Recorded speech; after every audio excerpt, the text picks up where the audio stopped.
before we go into that,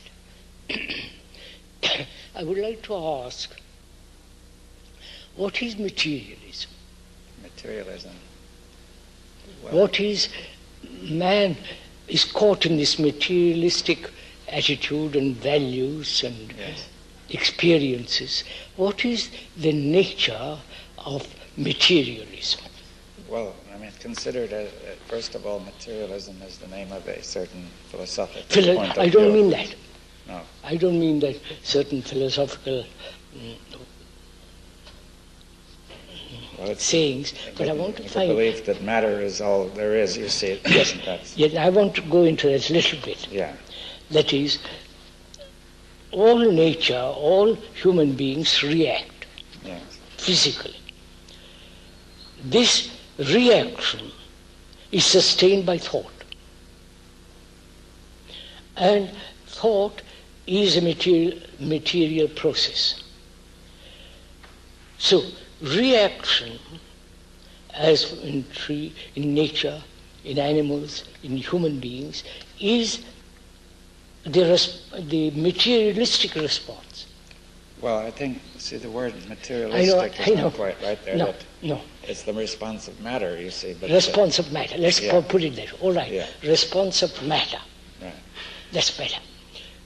Let me repeat it again. Let's be clear. We are talking about having an empty mind.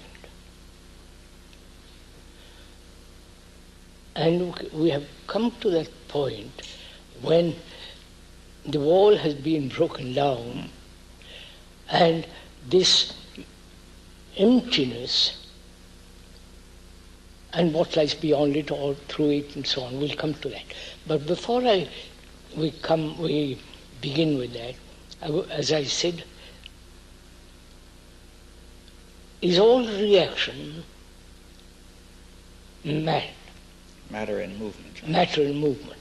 Well, that's the suggestion. You could say that there's a lot of evidence in favor of that science has found a tremendous number of reactions which are due to the nerves. Yes, all that. So would you call matter and movement is reactions which exist in all organic matter?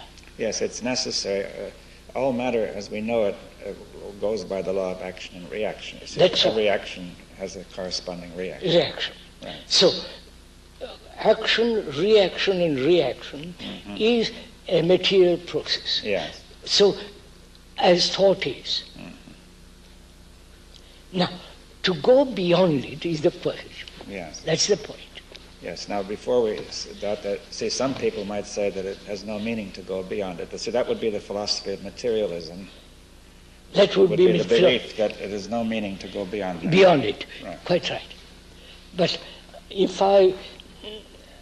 one is merely living in that area, it is very, very shallow. Right? Yeah. It has really no meaning at all. But if one recognizes thought as a material process and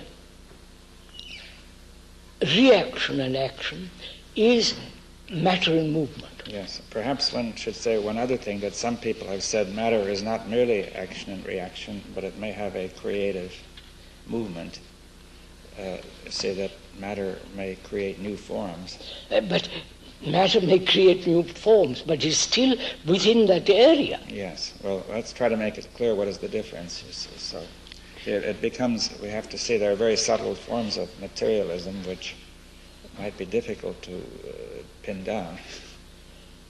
Let's begin. Would you consider or agree or see that thought is a material process? Yes, though some people might argue that it is both material and something beyond material, you see. I know.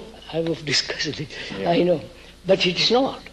Yes, how can we say that simply to make because it clear? Any movement of thought is a material process, whether you assert it is beyond.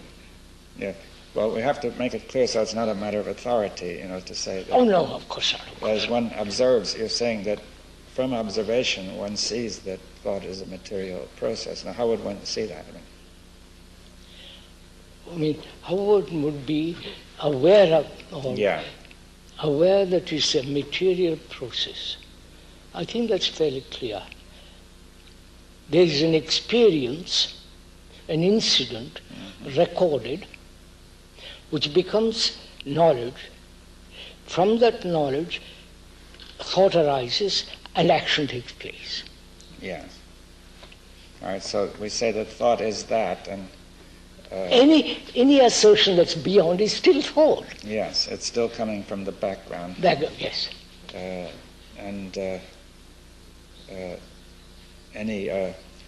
So if we say that something new coming into there is not part of this process, is that what you're saying? Yes. If there is to be something new, thought as a material process must end. Obviously. Yes, and then it may take it up later. Right? Later, yes. We'll see what happens later. Yeah. So could we say all reaction and action from that reaction is movement of matter? Yes, very subtle movement of matter. Huh? Very subtle movement of Very matter. subtle movement of matter. So as long as one's mind is within that area, it must be a movement of matter. Yes, well, let's proceed from there then. Huh? Let's proceed from there. From there.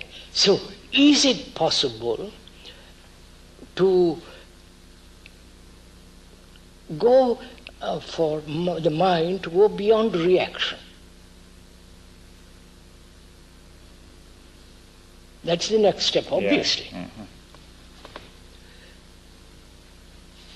As we said yesterday morning in our discussion with a group,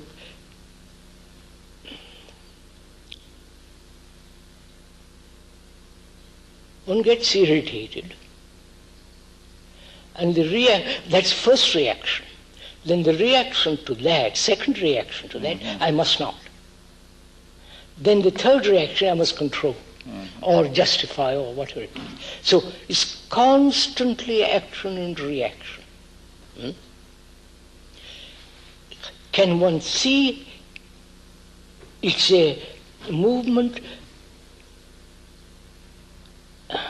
a continuous movement without an ending? Yes, although, you see, let me say what it looks like. The reaction actually is continuous. Yes.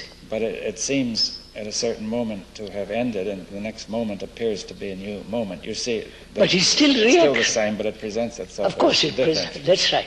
That it's always the same, though it's exactly the same always. But it presents itself as always different. Right? Of course. Always new, right? That's just it. You say something, I get irritated. Yeah. But that irritation is a reaction. Yes, it seems to be something suddenly new. Suddenly new, but it's not. It's not. But one has to see one has to be aware of that, you see. Of course. But generally the mind tends to be not aware of it. Right? But after discussing a great deal and talking, one can... We are attentive to it. Right? Yeah, we're sensitive and alert to the question. So there is an ending to reaction. If one is watchful, attentive, understand not only logically, have an insight into this reacting process all the time, it can of course come to an end. That's why it's very important, I think, to understand this. Yes. Before we discuss what is an empty mind, if there is something beyond, or in that very empty mind, there is some other quality. Yeah. So is that empty mind a reaction? You follow, sir? Yeah. Reaction to the problems of pain and pleasure and suffering, and reaction to that is to escape from all this into some state of nothingness. Yes, well, the mind can always do that. It can become invent. It can fail to notice pain and pleasure. Of course. So that becomes an illusion. Now we are not talking, because we went into the question of illusions and said desire is the beginning of illusion. Yeah. Now, we have come to the point that this quality of emptiness is not a reaction. That must be absolutely sure. Right, sir? Yes.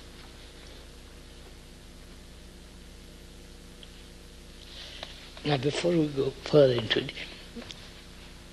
is that possible to have a mind that is really completely empty of all the things that thought has put together? Yes. Well, when thought ceases to react. That's it. Yes. Now, the mind being material, the thought being a material process, so on one hand you could say perhaps the reaction is due to the nature of matter, which is continually reacting and moving. But then how does matter, is matter affected by this insight? I don't quite follow. I understand. Does insight affect the cells of the brain which contain the memories? Yes, the memories are continually reacting and moving, just as the air and the water, everything around us. And of course.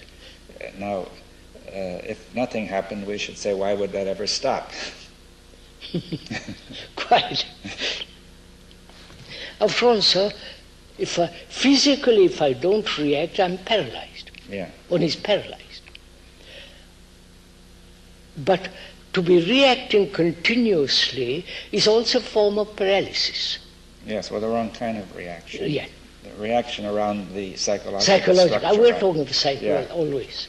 So, but now, assuming that the reaction around the psychological structure has begun in mankind, why should it ever stop? You see, because one reaction makes another. So it's like a chain. You would expect it to go on forever unless something will stop it, right? Nothing will stop it. Yeah. Only the insight into the nature of reaction ends psychological reaction. Yes, but then you're saying that matter is affected by insight. By insight, which is beyond That's matter, right? Beyond matter. That's what we discussed this matter also in Oha. Yes. So, is this emptiness within the brain itself, or something thought has conceived as being empty? One must be very clear on this. Well, at first thought, whatever is discussed, no matter what the question is, the thought begins to want to do something about it, because thought feels that it can always make a contribution. Right? Right. And that it might be useful. Right? So thought in the past did not understand that there are areas where it has no useful contribution to make. So, but it keeps on in the habit of saying emptiness is very good. Therefore, thought says, I will of course. try to do something to help bring about the emptiness. Because thought is trying to be helpful, right? No, but we have been through all that. Yeah. We have seen the nature of thought, what is its movement, time, and all that. We've been through all that. I want to find, I've come to a point when is this emptiness within the mind itself or beyond it? I don't know if I can... What do you mean by the mind, you say? The mind being the whole, emotions, thought, consciousness, the brain, the whole of that is the mind. The mind has been used in many ways, that word. So yes. Now you are using it in a certain way, which is that it represents thought, feeling, desire, and will, and the whole material process. Yes, the whole material process. Which people have called non-material. Yes. Quite. I call it the mind is the whole material process. Yes, which is going on in the brain and the nerves. Nerves, the whole